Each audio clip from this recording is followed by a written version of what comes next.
मार्च के महीने में बर्फबारी जैसा मंजर, और वो भी राजस्थान के अजमेर में। ये कोई मजाक नहीं और ना ही एआई से बनाया गया वीडियो है। दर हकीकत अजमेर के किशनगढ़ में मार्बल की पॉलिशिंग और कटिंग के दौरान निकलने वाली स्लरी है। इसी मार्बल स्लरी से यहाँ एक स्नो यार्ड तैयार किया गया है, जिसे देखने के लिए दूर दूर से लोग आते हैं। यहाँ आकर तो ऐसे लग रहा है कि इसके सामने स्विट्जरलैंड भी फेल है, यानी कि एक मिनी स्विट्जरलैंड है। One of my friend have suggested कि यहाँ पे किशनगढ़ में एक डंपिंग यार्ड है जो कि मार्बल का बना हुआ है। तो यहाँ पे आप देख सकते हैं वाइट पूरा मार्बल की कटिंग्स है, बीच में वाटर है, तो एकदम फील आता है as if we are standing in a snow.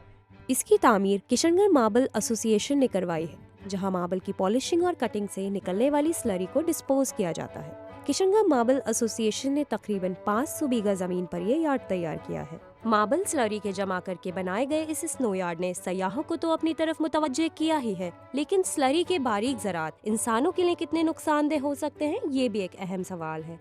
अगर वहाँ पे विजिट कर रहे हैं तो सबसे पहले तो ट्रिपल लेयर मास्क लगा के रखें, पॉसिबली हो N95 मास्क लगाएं या फिर रेस्पिरेटर का यूज़ करें। अगर आपके पास अवेलेबल है तो रेस्पिरेटर सबसे ज़्यादा सुरक्षा प्रदान करता है डस्ट और अदर माइक्रोब्स भी इन्वायरमेंट में जो मौजूद है।